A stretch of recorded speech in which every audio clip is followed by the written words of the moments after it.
So I heard an interesting fact on the Chelsea call on the radio. Cole Palmer has not won a game with Chelsea this season. Two draws, two losses. That's all he's played. He's missed 15 games, Kind of a nuts stat. That's wild. and we are only 1 point off of where we were last year at this point. I don't have my delta from teams played like fixtures. Somebody put it up on Reddit. I was looking at it earlier. I can't I remember, didn't I didn't do it. but can you imagine when he comes back? Yeah. Where does he play? I don't know, Matt. We're watching right now in the 10th minute. Where would you put Cole Palmer if he was there? I mean, 12 minutes in and there's already two yellow cards. Yeah, you could find space for him. One place I would not put him is in Enzo's spot. The night Matt, you'll see later on, and this is just from me listening and me watching clips after the fact, but started the match in one position. We got the red card, was forced to oh Matt, we got a red card. Yeah, I was able to follow along with the chat. I So didn't really all that. chat, so I'm curious about that. Ooh, is that the one by Timber? Oh, it's Mosquera. Okay. So I read something and I'm curious to see how it all transpired. But from what I understand, before the Caicedo red card, Julian Timber, who was already on a yellow, had something happen just before that that probably should have been a second yellow, but wasn't called. Timber wasn't on a yellow. I thought I read something that said that he was on a yellow already, and it should have been a second yellow or possible red for him, which would have stopped play, and then Caicedo wouldn't have had his red. So I'm curious to see what that's all about. Yeah, there was three yellows before the Caicedo. Zubamendi, Mascara, and Calafiori. Welcome to Flag Say Sound Podcast, Thanksgiving edition. Boys, I want to get right back into it, but real quick, how's your turkey day? This is good. Just went over to my parents, let Miles just run around my parents' house for 3 hours. Yeah, it was an interesting long vacation from work. So my wife and I, who am I kidding? My wife made the decision that Miles is going to potty train. We and I'm in agreement with that. He's almost 3, and we've kind of tried doing it, but we haven't really like hunkered down and really like driven that point home. Well, we're both home for 4 days, so why not give her and see what happens? Boys, I don't want to jinx it, so I'm gonna say potty training is very difficult. My boy's killing it right now. Absolutely torching it. He had 3 accidents the first day, one accident on Thanksgiving at my parents. Or sorry, no, he had 3 on Thanksgiving, one the next day. The last 2 days, 0 accidents. And boy is just, yep, going potty. Boom. Just knocking it out. It is fantastic. We're going to see how daycare goes tomorrow. But dude is rocking it. So I'm very happy about that. It's a lot of fun. He's doing everything pretty much himself. It's great. Diaper changes are finally down to 1 kid and not 2. So that's always good. But yeah, that's been the highlight of my extended weekend. The boys potty training. Do you guys got a reward system in place? Yeah, candy. Because the kid just loves candy. We sneak in different things. Sometimes it's like chocolate chips. Other times it's what we call bunny cookies. They're like Teddy Grahams, but they have like Neapolitan flavors and whatever, and they're shaped like bunny. So we call them bunny cookies. He'll have those. Some of his leftover Halloween candy. Give him like 1 or 2 Skittles at a time. Perfect. Half the time he doesn't even remember. So he just goes to the bathroom and then just back to what he was doing. It's awesome. I'm not going to say that everybody's like that because I remember me as a kid. No, not easy. Yeah. I feel very bad for my parents. Yeah, it was not fun. But yeah, no, it's something nice, something new, big step for the little guy. So super pumped about that. And we'll see how it goes at daycare. But yeah, that was my Thanksgiving break. Parks, how was yours? Speaking of big steps, My kid was full on walking, like with big steps. So that's not a new development, but like a past couple weeks development, and it kind of happens quick, and it's scary and wonderful all at the same time. But turkey break was good, man. It was great to have 4 days off of work. Goes too fast, yada yada yada. But yeah, I cooked like a motherfucker. It was wonderful. I did very non-traditional Thanksgiving on Thursday, which duck breast was the main entree. And then I did traditional Thanksgiving yesterday night, where turkey stuffing, potatoes, mac and cheese, play the classics. So that's what I said to Carolyn. I said, playing the experimental album, the shit that no one likes for the first one, and then we'll play the classics later. So it now was a good break. It's fun to get to the pub today for the match. Matt, like you have to kind of negotiate your time away strategically and carefully, because when you have a little one at home, it's few and far between opportunities. But was able to go to the pub, watch the game, do a little bit of Christmas shopping, and get home in time for next nap time. So still put them down and all that stuff. So it's good stuff. Collins, how are you, man? Good. And a week of our offspring's achievements, Aiden played Call of Duty for the first time. Uh, Yes. the only way I could justify that to the wife was if we got the World War II one, so that way he was killing Nazis. So we're going to graduate soon to Nazi zombies, which will be good. But I want to give a quick shout out to our buddy Fox, who I'm sure does not listen to this pod at all. But Fox, I played online for the first time in 12 years, and I had a KD of 0.6, so I'm right back where I was in college. But now I'm retired, so no, all good. We went down to Kansas City for the weekend, visit my sister down there. So just good stuff all around. And before we get started, let's take a look at our bet from last week, because I was just looking at it.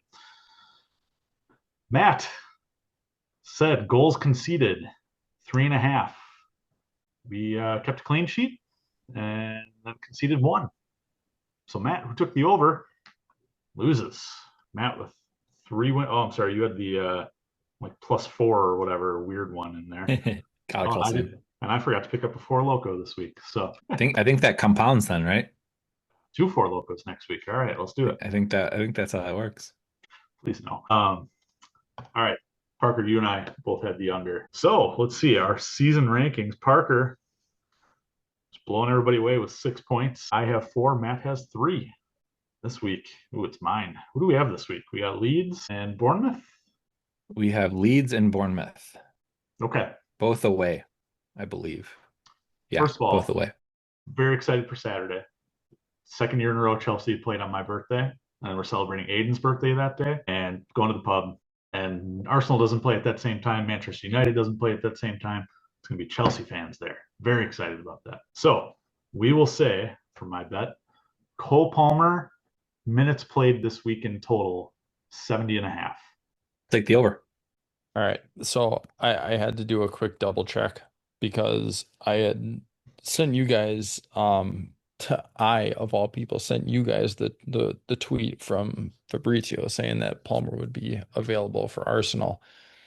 And then this morning I woke up and I'm just scrolling through whatever and I see Enzo Maresca in a press conference saying, "Oh yeah, I was wrong. He'll be out for 6 weeks." So I had to do a quick double check to see what was actually happening. It says he is available. And I obviously I'm watching the game right now, so I didn't see the starting lineup, so I don't even know if he was on the bench at all. Okay. Bench. Okay. So if that's the case, Doesn't get in though. Spoiler alert, doesn't play. I kind of figured. But so over under 70 minutes in the next 2 matches. Yep. I'll take the over on that. I'm going to take the under. I think he gets the Reece James treatment. Ease him back.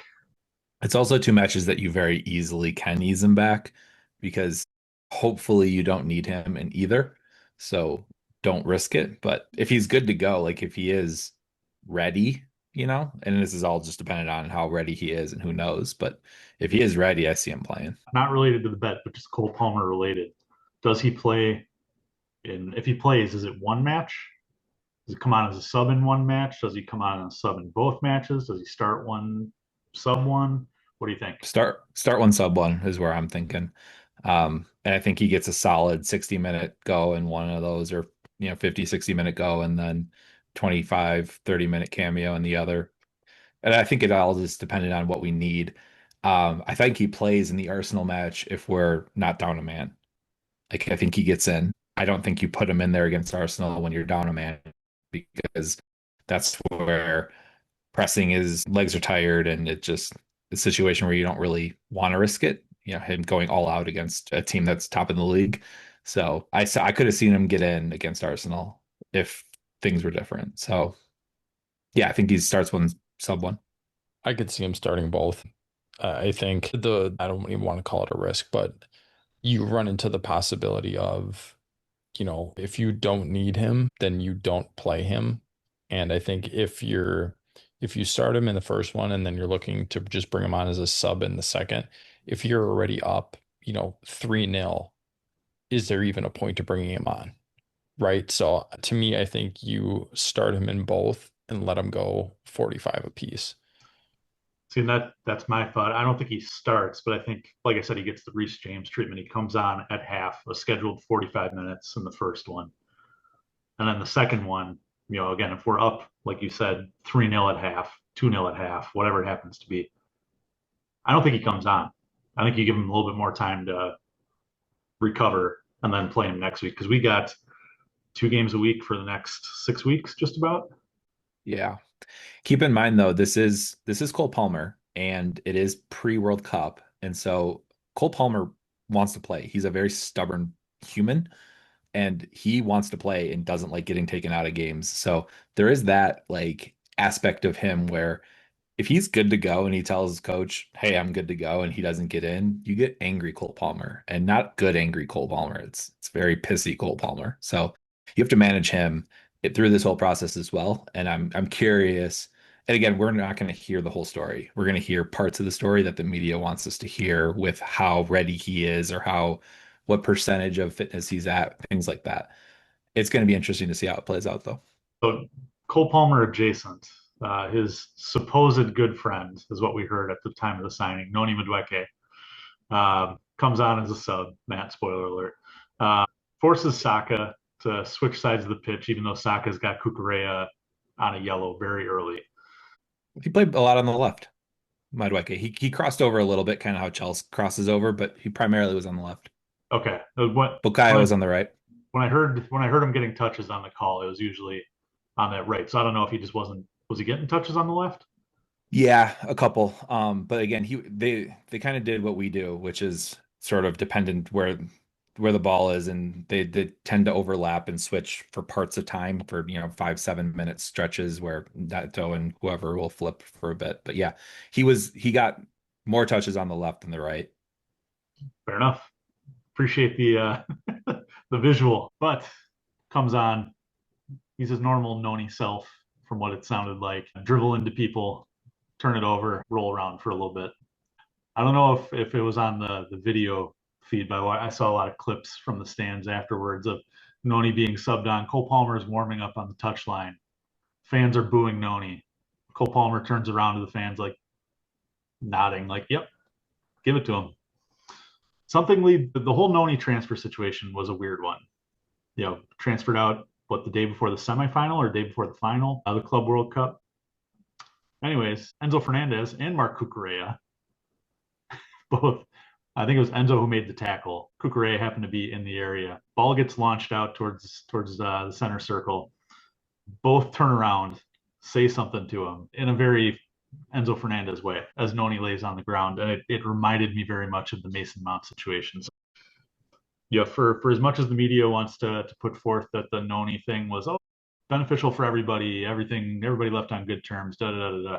I think there was something there. Either that or Enzo Fernandez just doesn't like anybody who leaves Chelsea. Yes, I agree with that sentiment. There was also something, I was trying to find it quickly, I can't, but there was also something like a week ago or so with Noni and his Twitter profile, and like still having reference to Chelsea and something like that. So, it's a whole thing, and people are like, yeah, he had that in there. Don't forget, like he did claim he loved us too, right? Like It's all kind of bullshit. It's all kind of media driven. I'll tell you, at the pub, he got massive boos from all around. To me, he's not even like worth the booze. Like if you compare him to Mace, they're very, very different to me because Mason Mount is a kid that we had signed at 8 years old. Like, and he helped us through some dark times, and he was our player of our season a couple of times. There's a very different situation for Mace. Noni was Jekyll and Hyde. It's been well documented on this podcast. He was fine. He was lazy. He scored some goals. He did some bad things. He wasn't really worth the headache at the end of the day. And I don't miss him for a second. He did provide some service for us. Great. Move on. But he's kind of a douche, and I don't really care to like waste a ton of breath on him. Like he's not lighting it up at Arsenal, right? He's not starting and crushing it at Arsenal. And none of the guys that we've offloaded to Arsenal specifically, and just in general, when you go back to Kai Havertz, Jorginho, Timo Werner, Noni Madueke, those three of those are Arsenal, one's Tottenham, but none of them have done anything for the clubs that we've released them to, which makes them feel like good moves to get them off the books. So it's a lot there. I thought that the script could have been there for him to score. He had a couple of chances to do so, and he didn't, which is I'm very thankful for because in a 1-1 game coming on, had he scored, it would have been a nightmare. But yeah, I love the kind of fuck you mentality of if you're not with us, you're against us, and how Enzo specifically handles that. So there was also, and I'm thinking back now, there was also a aerial duel that Fofana won against Noni, knocked him on his ass in the process. That's now Fofana's main Instagram picture, by the way, which leads me to believe in, well, yes, all the points you make, Parker, about Noni leaving and him being kind of irrelevant are true. Think of his career arc. Tottenham, and he went to Holland because he didn't get any playing time at Tottenham. Comes back to Chelsea and goes to Arsenal. What a weird English-based set of moves. I mean, those are three teams that all hate each other. Like it's not even like, oh, one hates one who hates the other. Like they all hate each other. And just the animosity from our current players towards them leads me to believe that there's more there than what we're being briefed on, for sure. So good to see him getting knocked on his ass a couple times. All right, well, Matt, since you're at the early part of the game, big thing in this one was cards. You have yet to get to the red card, but a lot of cards in this one. Anthony Taylor, our favorite official, in charge of this one. It's hard to tell from the radio call again because I had Jason Cundy and making his judgments on everything, and going off of what he is supposedly seeing. Did Taylor have a hold on this game, or was it typical Anthony Taylor stuff? I mean, so far, I agree with majority of the calls. It's a physical game, right?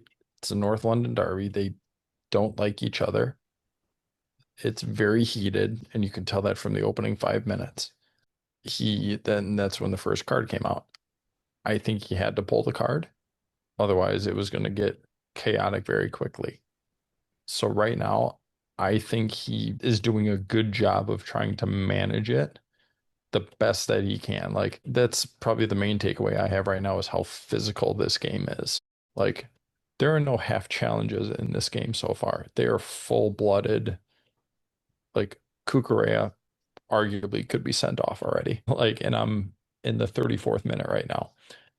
Arguably he could be sent off, right? Like, the no call for Enzo when he was kind of darting into the box, like that easily could have been a second yellow, I think, for Mascara. Like he's letting them play, which I enjoy, and he's, I think, managing it the best that he can. So So, I'm okay with it so far. so we'll come back to you in a minute. If you're in the 34th, you're about to see the red card. I just did. All right. Well, Parker, before we get to you, Matt, initial reactions, live action. So it's hard to tell with Caicedo rolling around on the ground. It it it's one of those where it doesn't look good in full time, but in real time, but it's hard to tell, right? It happens so quick, and with where the camera is, it happens in like the bottom side of the screen, so your eyes aren't really focused on it. So it's very interesting. And now I'm watching the replay. And how does the replay look? The replay looks awful. It does not look good at all. I think there's no argument about a red. I really don't. I think it's legitimate. I don't see how you can not give a red there. So he initially doesn't show a card and then shows the yellow. Well, he took a while to show the yellow, from what I heard. I think yeah, I think he showed the yellow straight away and then went to VAR and then did the red. But yeah, it took a second for it to happen. So Parker, having the benefit of already watched it, I'm sure watched it several times. What's your reaction? Did Anthony Taylor handle that one well? Did VAR handle that one well? I feel like a broken record when saying this because we've talked about this stuff before.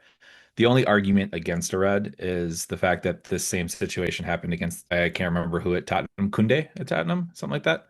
Romero. And yeah, thank you. And it was like the exact same scenario, and it was not called a red. So had that been the standard, and that's the red card standard, then fine. It looked bad. I said that in the group chat. Like, it doesn't look good. What's really unfortunate is I think it was a really on the line contested game before that. Like, it was a very physical, very much fair but physical contest up until that moment. And I thought like a strong yellow would have sufficed to keep the match kind of going. But uh Matt, to your point, I think you can't really argue the red, right? It's a hard one to argue. He catches them late, catches them with his studs, catches them, plant leg.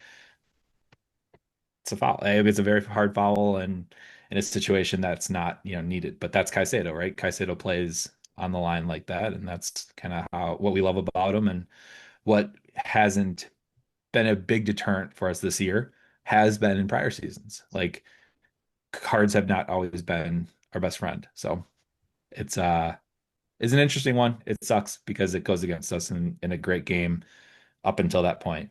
But yeah, I think most of me thinks it's probably the right call. So up until Collins, real quick, I think watching it now. So Caicedo was down injured after the challenge. After he got up, that's when the yellow was shown by Anthony Taylor. So I think it was one of those where if both are down, you wait until they're checked on, everything else, and then you present the yellow. That was, I think, the delay in what happened. So Jason Cundy's take on that, because Caicedo, from what I heard, once he was up, was moving around fine. Like, there was no after effect. It was one of those ones where you make a bad tackle, you made a bad tackle, so you stay down to get a little sympathy from the ref. Cundy was saying that he's done that multiple times in his career, which I gotta laugh at. Having listened to it and having watched it after the fact, I think you can argue that it's not a red for the exact thing that Parker, you said. It just happened 2 weeks ago, 3 weeks ago, whatever that was. Pretty much the exact same play. No red shown on that.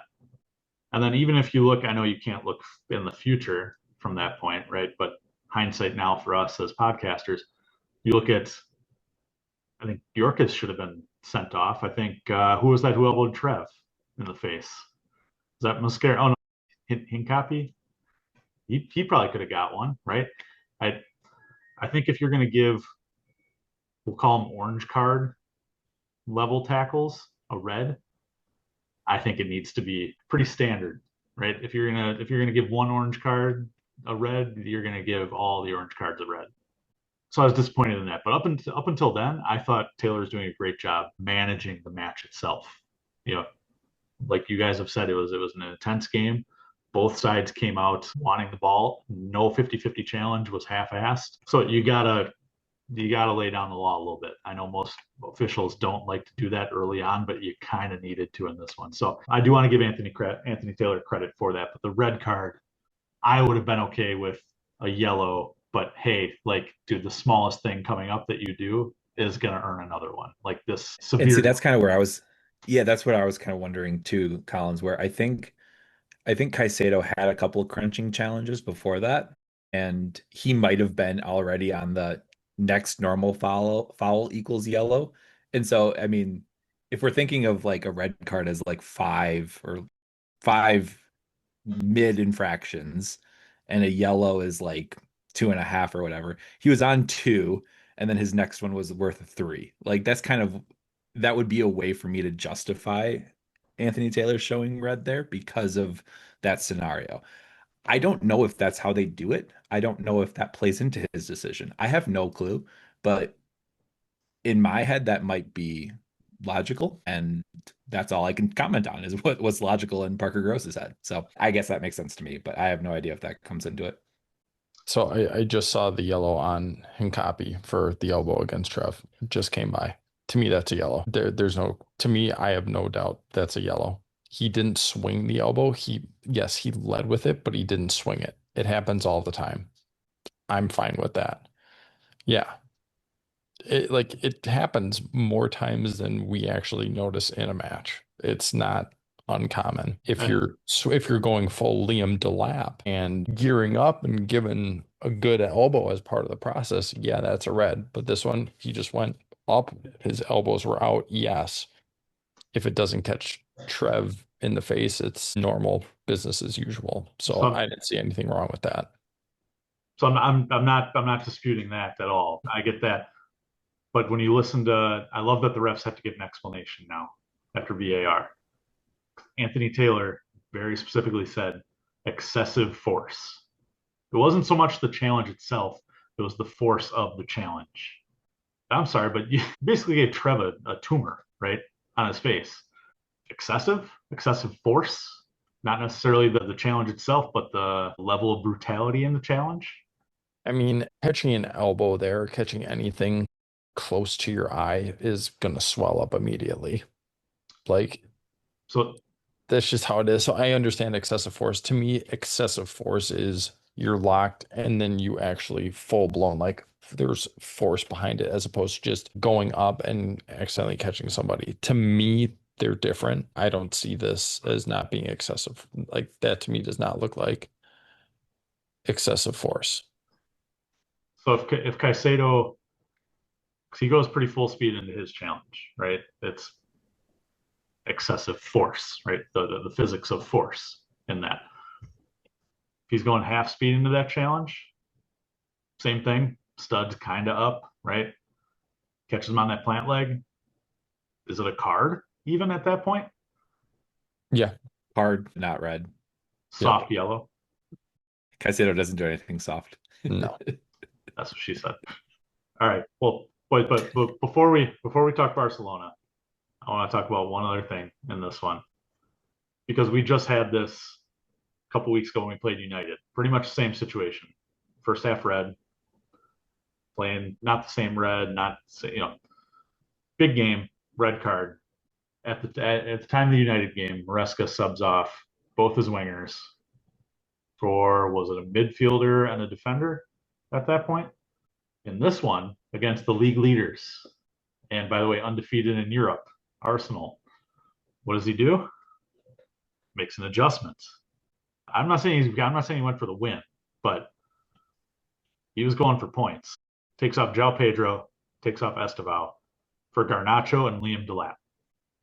I know you guys are big improvement people. Is that an improvement for you? I think it's a big gamble in a scenario like this. I really do think that it's a very big gamble. You're down a man. The game is still up for grabs. You bring in the lap one is probably the scarier one for me. Garnacho is Garnacho, right? The lap is the scarier one. You have to remember, he loves physical play. And we've already seen that he has issues with, or he has an issue with tempering that. You're running the risk of him getting a quick yellow and possibly a second yellow or a red in a game that's already very physically contested. That to me is a very bold decision. It worked in this scenario, but I wouldn't say I love the move. I'm curious about it, but to me that doesn't seem like a it seems very high risk in a match where if you're still at a draw, you're playing for points, right? You're just playing for points. You're not necessarily going for the win. You're trying to, but you open yourself up a lot by doing that. So it was interesting. That's kind of the way that I'll say it. Yeah, interesting is a really great way of putting it because I'm interested. Some parts I like, some parts I don't about all of this.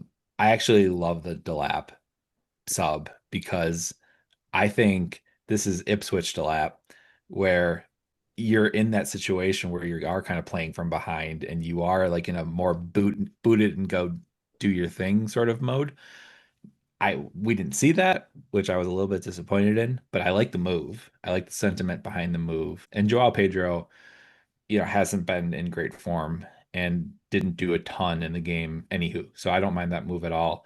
I actually like the Garnacho move as well. Estevao being young, I think, he had some time and some chances to show out. Didn't fully capitalize. No worries. Let's get a little bit more experience, not much experience more, but at least some Premier League experience to do that.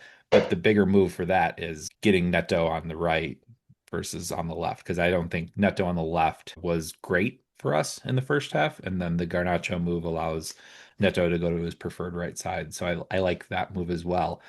I am severely shocked that no other moves were made because we played down a man for 60 minutes. There were a lot of tired boys out there, and I was shocked that we didn't get any more relief, any more like I don't even know if Lavia was fit for this match, but Lavia-esque players to play more of a cushioning defensive role late on. But I like that we didn't park the bus. I like that we still played a relatively open match and we still played our game to an extent. And long story short, ended up sitting at a table that had a dude that was by himself, and we became kind of fast friends and chatted throughout the whole game. And what I kept saying to him was, it does not feel like we're playing down a man. The whole second half, it did not feel like we were playing down a man. And that's a testament to what we were doing. It was a testament to the way that we played. And kind of a carryover from the Barcelona match was people gave a shit. People hustled back. Pedro Neto played defense. Esteval played defense. Garnacho played defense. These guys are sinking back and still running when we're on that kind of a counter break. Reece James in the middle, defended first, supplied second, but did both roles, very, very well. So, um, again, shocked that we didn't have to make more subs. Maybe the guys in their ice baths tell me a different story later where it was like, man, I could have used one, but props to them. They were able to kind of get through it, which is great. Yeah, and we'll talk about Reece James in a little bit. 'Cause, man, he yeah, had quite the actually quite the season so far. This week kind of sums it all up for him. But I love the moves for the same reason you like the Liam Delap move. I love that. João Pedro playing down a man is just that's not his forte, right? Be on an island guy and just go get the ball. He's a very much like link up with other people. So I get that move. And Liam Delap is very much, like you mentioned from his time is it at Ipswich, boot it and go get it. He's a guy who's going to press. David Raya is going to take forever to play the ball out of the back. Well, Liam Delap's going to make sure that he doesn't. So I like that move. I don't mind Esteval coming off, like you said, for all the same reasons you said, right? He had his opportunities, didn't really take them. He's 18 years old. Cool. Garnacho has, Matt's gonna love this, but Garnacho has a little bit more Premier League experience. He's more suited for this instance. Absolutely. Is he the best defender? Probably not, but he's able to track back and help. But I think the reason why no further move was made, Enzo has played in that almost holding midfield next to Caicedo for 2 seasons, a season and a half, basically at this point. So he's used to playing back, right? He can fill in that Caicedo spot. Reece James is next to him. You have somebody who can play defense next to him already. And so really all you're doing is getting rid of that number 10 role, which Enzo can also fill out of the back there, right? Distribution from the back. Reece James, we've seen, can bomb a hell of a ball cross field to find a winger, to find a Liam Delap, anything like that. Honestly, losing Caicedo wasn't the worst thing in the world. It's not the best thing in the world, but we could have lost a worse position there, right? Bobby Sanchez could have went down. Cucurella could have went out. Losing Cucurella would have been terrible. But I give Pedro Neto credit because he tracked back. He helped Cucurella. Reece James helped Malagusto. Wesley Fofana was out on the right every once in a while, which was interesting. There was fluidity. We were down a man, but like you said, it didn't seem like we were. Everything was just kind of in motion, and it worked. So I know it's only a point. We got our 6th red card of the year, and we yet again did not beat Arsenal. But this was a step forward for the team, for Maresca. Like, this was a step in the right direction. This was showing we're going to hang with the big boys. And the only reason we didn't beat Arsenal is because they haven't won anything, and we only beat teams that have won their league. Look, we didn't beat Arsenal. We were down a man for most of the match, and we still don't have our best player. Like, no one talks about that, and no one gives Chelsea sympathy, and I don't blame them for not giving us sympathy, and it's fine. But like, we are still missing our best player. Like, Arsenal fans celebrating the draw to me is hilarious, because if that was me as the leaders of the league playing a team a man down like that, I would have been frustrated with my team. I would have been pissed off at my team. And the fact that I sent this to you guys, it was one of the most fair XGs, of all time. It was like 0.94 to 0.99, 1-to-1 game to finish it. Like, that means Arsenal didn't create too much. Bob Sanchez had some big saves. I give credit. And actually the XG against is slightly different than XG. And so I think Bob prevented like 1.24 goals in the game is what they said, which evaluates the type of shot that was taken. So slightly different stats. They don't always line up 1-to-1. I tip my cap to Sanchez.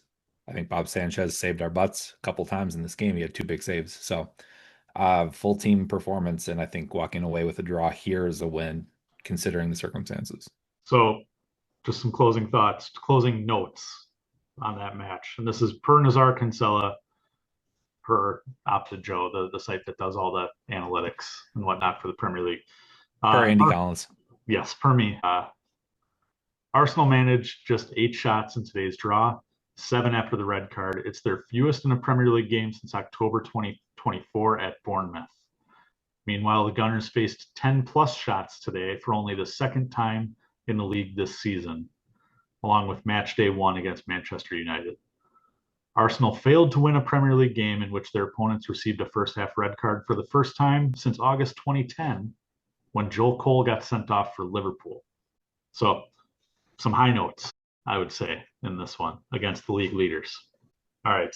Well, Can we just shout out the team celebration when Trev scored? Because I just got there. Fantastic. Absolutely fantastic.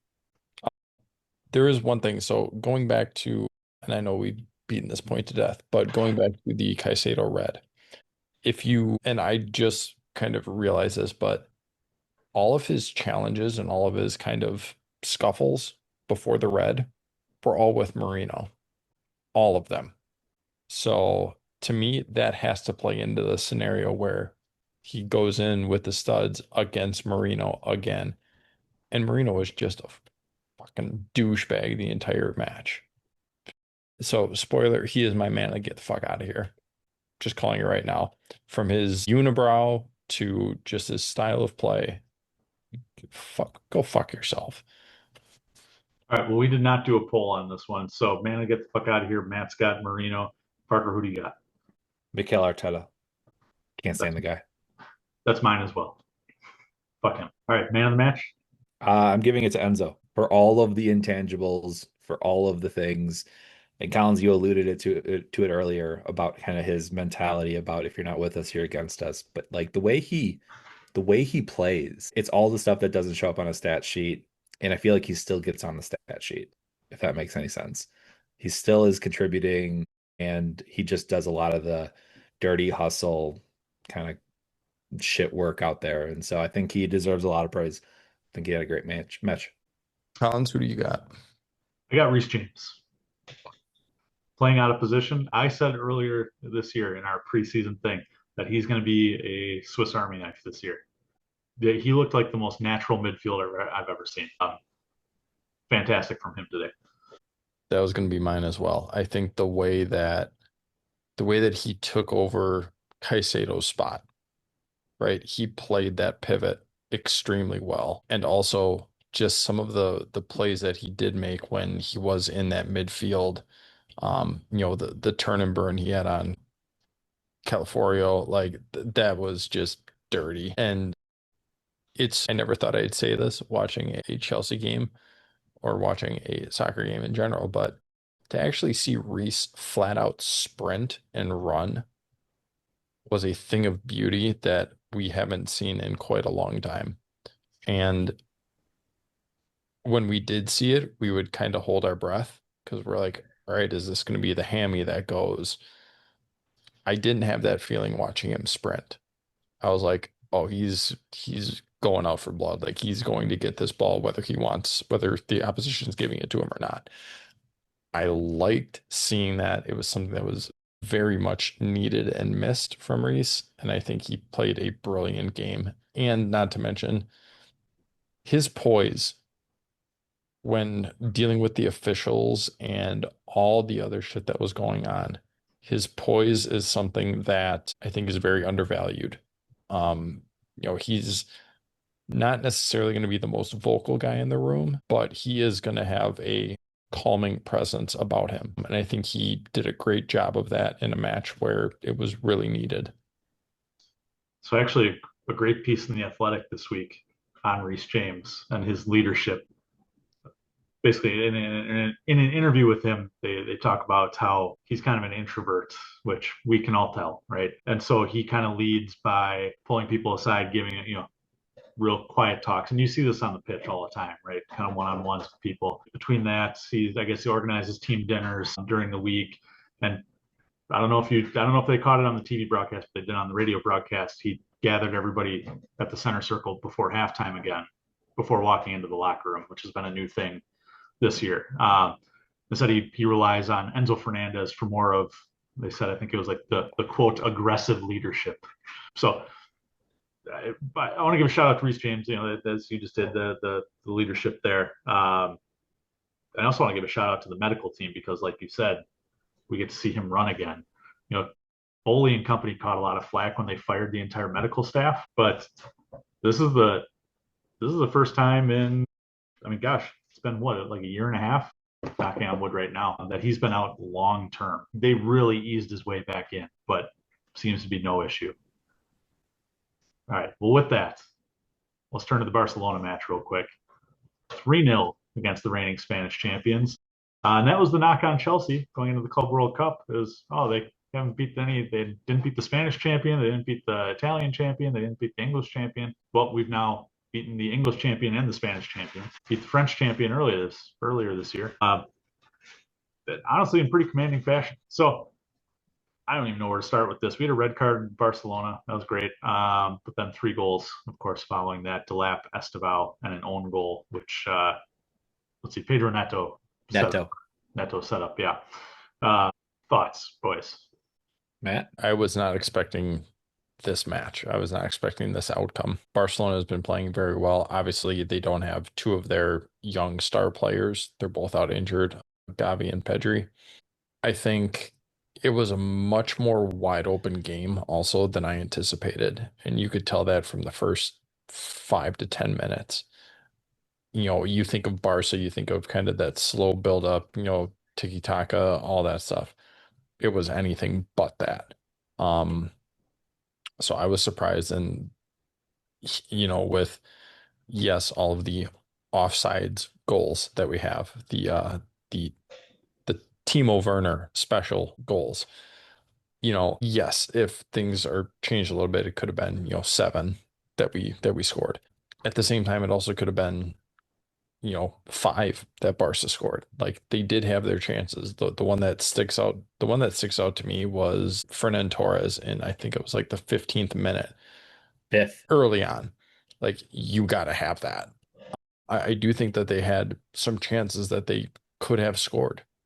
So it wasn't like we locked them down or anything like that. Like obviously Lamine Yamal, Cucurella handled him, but both teams had chances, and I think we were more clinical, which is something I haven't been able to say about a Chelsea team in quite a few years. So I was very happy with that. And again, I was not anticipating the result, but it was great to see that team and how well they could play, under the bright lights of the Champions League against a team like a Barcelona. And we rose to the occasion. And I think that's kind of been the knock on this team so far is can you rise to the occasion? Yes, I know we won the Club World Cup. Can you actually rise to the occasion? To me, can you rise to it when it matters? To me, it matters in the Champions League. I think that holds more weight. And even with a young team, we were able to show that we do belong. And I think that's the big sign right now for this season is that we're not just the young, inexperienced team. We're a young and relatively inexperienced team that can kind of live up to some of the hype that's surrounding us. I agree with most of what you said, Matt, except for the fact that outside of that Torres shot, I don't think they created shit. They didn't do dick. And I think that so if you're a Barcelona fan, like the game gets summarized into exactly two moments. It's the Ferran Torres miss and then the red card. And like once that happens, just complete lockdown, complete Chelsea dominance. XG says that they created 0.06 XG after the 33rd minute against Chelsea. So I think Bobby had one save, kind of a snapshot to his right. After that, though, I think it's just Chelsea dominance. And what's hilarious about this match is that's what you're supposed to do when you're up a man against a team. Like that's what you're supposed to do. That's what Arsenal should have done to us, and we didn't let them. Rising to the big moment in the Champions League. I think playing at home in the Champions League helps a ton, not just with travel, but just with your atmosphere.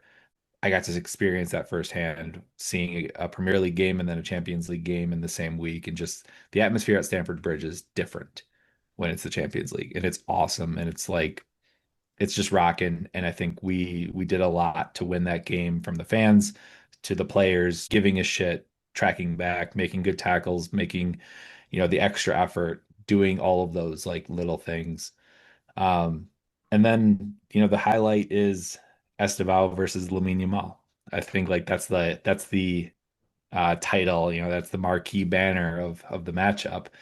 And a lot of people don't know Esteval's name on a global scale yet, but they're starting to hear it, right? They're starting to hear whispers of it. And he's the same age. I think he's technically slightly older, like 2 months older or whatever. But they're starting to hear Lamine Yamal's name alongside of Esteval's, and Esteval showed out in this performance, which was great. But I think it was very much a handle our business kind of a match. We took advantage of the upper man, and I got to watch it live, and it was just like a kind of a roller coaster of emotions for me as a fan of like, are we really doing this? Holy shit, we're really doing this. And then we we could have had 6, 7 goals. This is insane.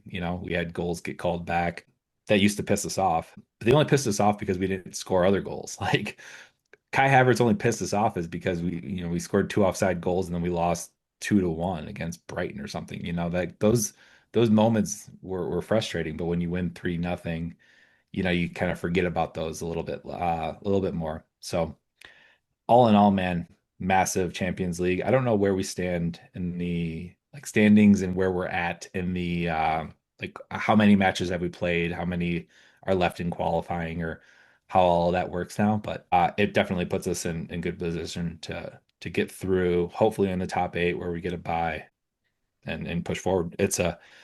I'm kind of eating my words from last year where I didn't know if this team was ready for the Champions League. I thought Europa League would have been a league that we could have competed in at a high level without taking that full jump to the Champions League. And yeah, I mean, we had one loss against Bayern away, and now we've got a big win against Barca in our group. So cheers to the boys. It was awesome.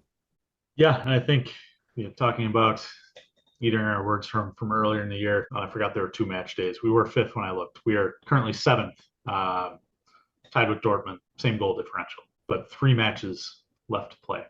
So in a good spot, absolutely. Who are our last 2 against? You guys happen to know? One is Atalanta, I think. I had that up earlier. I don't anymore. Sorry. Or something.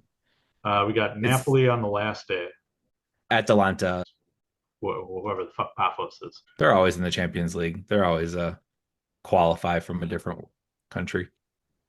I'll believe you. On a related note, shout out to FC Noah.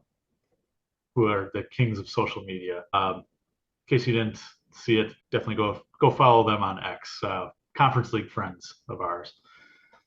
Spider-Man meme with the Barcelona, PSG, and FC Noah with the caption of getting battered by Chelsea. Uh, Fantastic, love it. But Parker, you touched on my biggest takeaway, and that was Esteval. And there's been a lot of talk up until today, the Arsenal match, of do we have a new Messi v Ronaldo situation? We got two very young guys. Lamine Yamal, of course, finishes second in the Ballon d'Or last year. Esteval exceeding expectations. I think I had not the lowest, I had the highest expectations for him of like, hey, by mid-season he'll be a regular starter. And he's about a month ahead of schedule in terms of mine. You guys have given him about a year, maybe a little more on that. So already exceeding expectations. Scores a Starboy goal, like gross. So in a very early prediction, maybe we can make this a long-term bet here. Do we have a new Messi Ronaldo? No. Next question. Why? Why though? It's way too early to even put that kind of a comparison on those two. That's the only reason. They're 18 and what, 17? 18. They're both 18.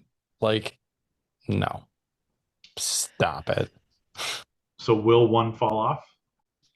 I see them to say that there is a debate there is a potential debate currently with the level of Ronaldo and Messi, two generational talents, arguably the two greatest footballers in the world. I think it is very early to even think about making that comparison. I'll jump in. I don't think that you get the same debate because I think they're too similar of players. Like I think that their styles are too similar, whereas like Ronaldo versus Messi are two like obviously titans and best in the world that kind of go back and forth, but it's kind of like which style do you prefer because they're very different players. So I don't think you get the sort of same debate. I also think Lamine Yamal is overrated today. I think people look at the potential of Lamine Yamal and say like, wow, right? Could be incredible. But was he the second best player in the world last year? I don't think so. I think if you're starting a team from like a franchise perspective and like who do you pick second to like head your team? Sure, because he's 18. I get it. He's young, he's bright, he does a lot of the right things. I get it. But I think like he got put on the stage in a meteoric way because of the goal he scored in the semis of a Euro tournament at 17 years old. And like I get it. And you know what? He's more or less lived up to the hype because he's been performing since that moment. He didn't fall off. He wasn't like a James Rodriguez who scored in the World Cup a lot and then went to Real Madrid and then fell off a cliff, right? Like he's not done the fall off a cliff moment. But like if you put a gun to my head, which Collins, you love pointing guns at people's heads. If you point a gun at my head and said, was he the second best player in world football last year? I say no. I can pick five other players that I would rather be on my team, like just played and had those stats on my team than Lamine Yamal. And that's no slight against the kid. He's fantastic. He's wonderful. I just think he's slightly overrated today. I don't think that's unfair, right? Like I just think he's elevated his status from where he is today. And I think he's gonna have the world like he's gonna have the grasp of the world at the next World Cup, and like he's gonna be like a star boy to follow for a long time. All of that's true, and I think Esteval is gonna be in the same league, if not better. But I think he's gonna do big things for big clubs for a long time, would be my guess. And I'm looking at last year's voting on Ballon d'Or. I mean, it doesn't help Like that we, it doesn't help that PSG won the Champions League, right? Because then you got a bunch of players who play in a farmers league, basically. yeah, but let me ask you this: would you rather have Lamine Yamal or Cole Palmer on your team? Like for just Chelsea, like if you had last season, would you rather have had Lamine Yamal or Cole Palmer just for the stats for the year? See, that's Harry tough though Kane? because we're loaded at Harry Kane I would take, but that's just because it's Chelsea and we don't have a striker. Well, Um, right. That's what I'm saying though. Like people would rather have the Lewandowski stats. They would rather have the Harry Kane stats. They'd rather have the Cole Palmer stats. They'd rather have the Bukayo Saka stats They'd rather have the Cucureas. Like, you know what I mean? There are other players that you'd rather have if you weren't just like forecasting forward. Okay. Well, okay. I see. Here's my argument. I don't foresee either falling off the cliff, barring injury. That's the only way I see it. And I know Yamal is dealing with a little bit of a groin issue, I guess, this year. Um, Esteval, I'm sure at some point after playing 65 matches in a year, will probably deal with something as well. There's no one really right now in that top three pedestal in world football. Like everybody who you name, I could probably name someone. It's not defined. It's kind of a floating 1 through 15, maybe 1 to 10. Cole Palmer's up there, Bukayo Saka is unfortunately up there. Like Mark Cucurella is probably up there. Moises Caicedo's up there. We just had this world class debate 2 weeks ago, whatever that was.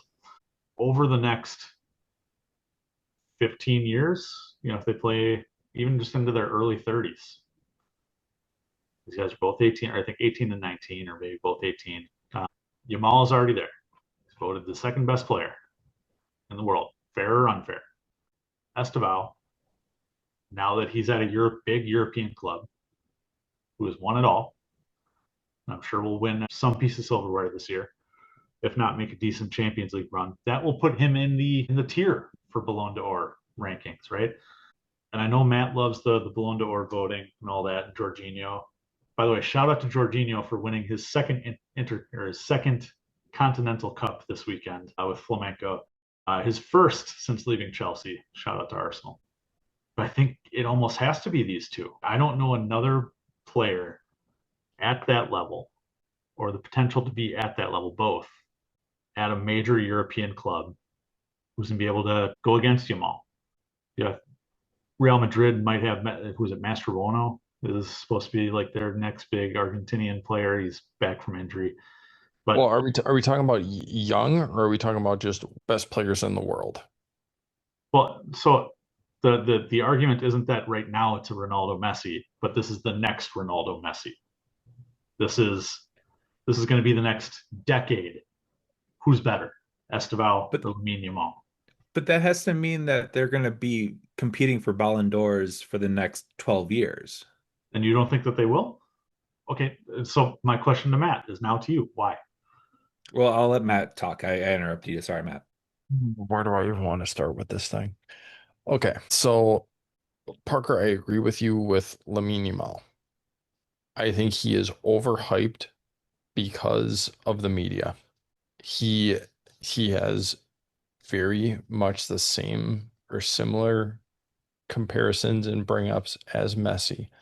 He got his first trot out at 15, 16 years old, right?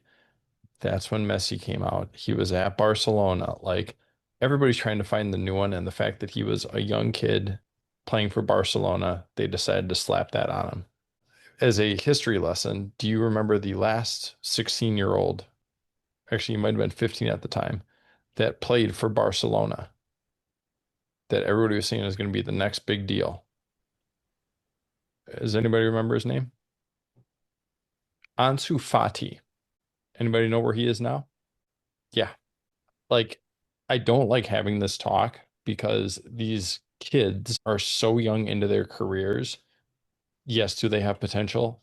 Of course. You could say pick anybody. Yes, they could have potential. It also depends on where they end up playing.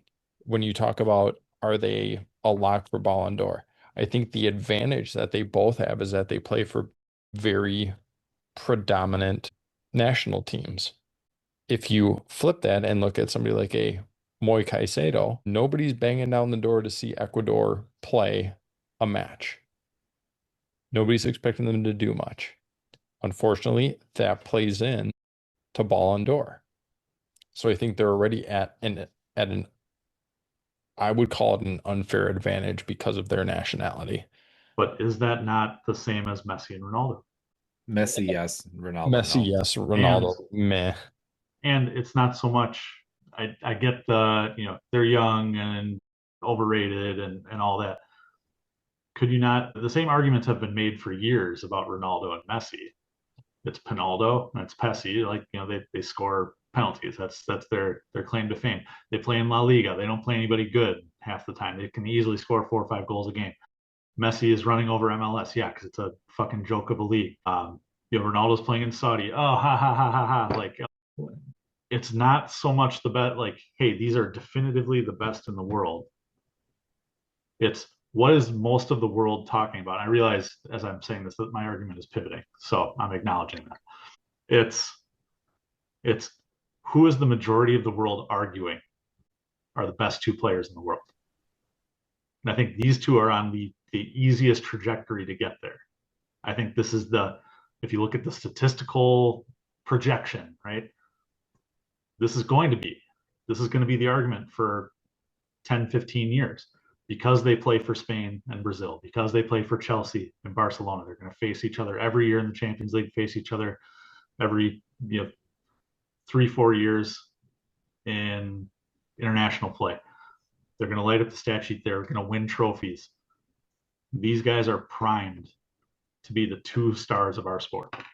I would say if you were to hedge bets on who the next 2 big stars would be, that would be a more legitimate question.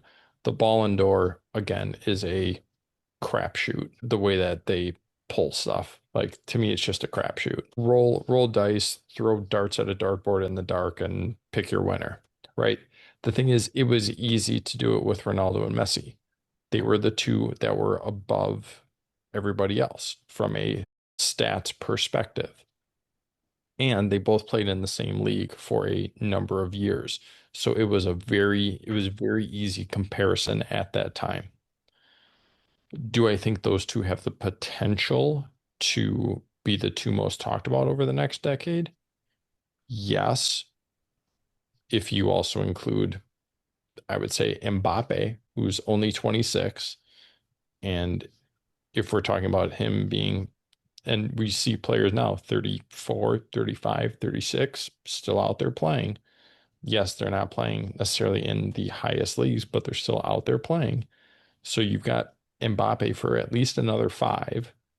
Like, I think they're the next 2 in line if we're talking about like U20 or U18. Yeah, they're probably the 2 biggest that are going to come out of that. I don't think that they're going to be the only 2 to come out of it. I think that there are going to be others that their names have not been as universally put together as these 2 have over their, I would say, their careers. You look at somebody like Kendry Paez. He's touted to be a huge name coming out of Brazil, right? Where does he fall into this mix? We haven't really seen him. Santos was but supposed to he's be from part of but he's that from too. Ecuador, so he won't get the hype. But I'm saying it. But your argument was Ronaldo, Messi, and we're looking at Ballon d'Ors. What? Kendry Paez is never going to win a Ballon d'Or because he plays for Ecuador. Yeah, Like, exactly. So it's so just so so most of the world won't be focusing on him, right? Collins, you're that's probably right that the media is going to focus on those 2 against each other. I don't know that they're going to be in the Ballon d'Or race where they have a chokehold on the Ballon d'Or race the same way that Messi and Ronaldo did because it was one of those 2 for what, 10 years? I don't have 10 it or in front of me. 12, something ridiculous. And there was like it was one of those 2 and no one else. No one's in the fucking conversation of it. Whereas you have players that are going to be in the conversation, and you're going to hate this argument, Collins. You know how Estevao gets to be in the number 1 and 2 Ballon d'Or race with Lamine Yamal every year?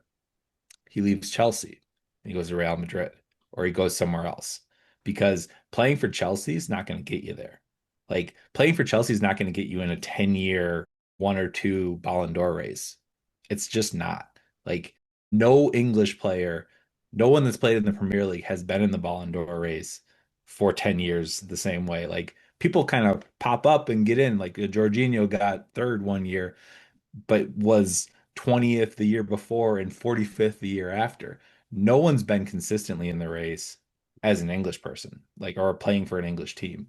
So you have to go to PSG, you have to go to Real Madrid, you have to go somewhere else. And so, to Matt's point, you're going to have Kylian Mbappe in the race every single year for the next 6, 7 years. You're going to have Cole Palmer fighting that too. And if Esteval's not the best player on his team and Cole Palmer's the best player on Chelsea, he's definitely not winning it. He's definitely not going to be in the mix because Cole Palmer's getting, Cole Palmer. I don't know how you P that, like Palmer, right? Like a penalty Palmer. He's going to be in the race, right? Like he's going to be in the mix. So the media is going to make it a thing for at least the next 4 years. Like they're both two dynamic, amazing talents, and they're both on fire. And the media has one job, Collins, which is get clicks. The media is one thing, get eyeballs, and that sells papers, that sells clicks, that sells cards.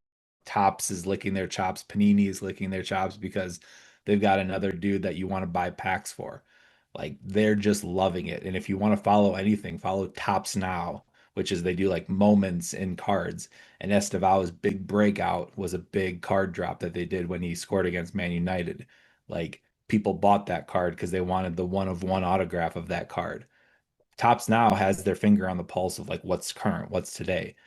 Estevao is current, and he is today, absolutely. But is he going to be in the talks for the next 10 years? I hate to say it, but not at Chelsea.